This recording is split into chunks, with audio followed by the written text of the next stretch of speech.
Hi, Josie. Hi, Sean. How are you doing? I'm doing great. How are you doing? Great. Now, I know spring break is on the minds of so many parents right now, many of which are taking road trips or staycations. And I know for us, when it comes to planning a trip or taking time off work, it's stressful. Yep. And so I'm hoping I can get maybe, some tips or advice or maybe how can parents make, traveling with kids easier and, keep their sanity sometimes. Well, I just had a kid myself. I'm a new father with a 3-week-old right now. And what we found is that as we're planning travel, that there actually is a scientific method for creating greater levels of happiness on trips. I did a study in December, and we found, based upon 400 travelers, that it wasn't traveling that caused people to feel less happy. It was traveling stress. And you can decrease that doing 3 things. The first thing that parents and everyone can do is to plan as early as possible. In fact, 90% of the happiest vacations, people had actually planned out the details more than a month in advance, which is incredible because sometimes I'm a procrastinator and try and do it at the last minute, and that actually raises the level of stress on the trip.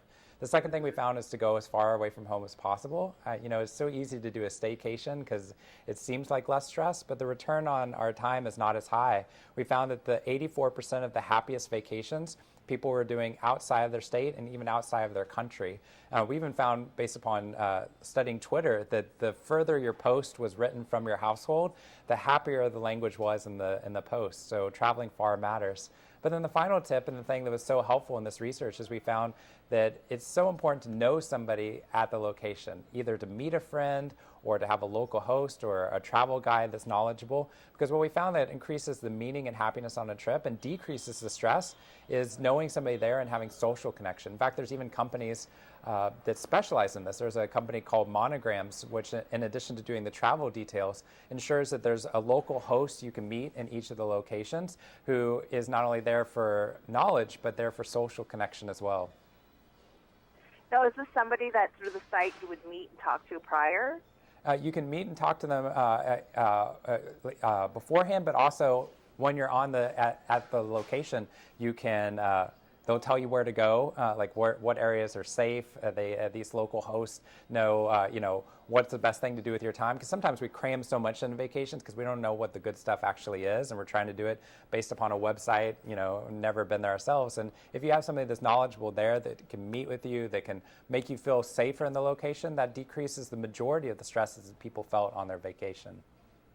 Yeah, see, I'm one of those that I like to set an itinerary and stick to it, and then I get frazzled when I don't know what's best to do in the morning. So that would be nice to have a local person to say, hey, I have these 3 options, what's the best, and which do you think we'll be pleased with? Right. Or even traffic. I always feel like when you're traveling and driving and you hit a different area, figuring out, the traffic zones when it's going to be busiest or least. Yeah, and even just knowing somebody there provides that shared connection, that shared experience, makes us happier. So there's a lot of benefits to social connection while traveling. That's neat that you said the further that you get away from where you live, the happier you are. Is it just because, you're away from those familiar surroundings and you don't have that, constant worry like a staycation? I think most people think of staycations as something, for the family or, quick hit, away from home. But I can totally see how leaving the state would benefit you more. Yeah, we found it's both a physical vacation as a separation from your home, but also a mental vacation as well. That having that mental distance from the things you normally look at in the world, the stresses you normally feel, allows us to realize, put those stresses into perspective and to realize that the world's a lot bigger than we realize, and there's a lot more meaning and happiness out there that we could pursue if we decide to explore more possibilities. And it causes us to experience a travel bug. The more you travel and get away from home, the more you realize you want to travel because it can increase your levels of happiness so much.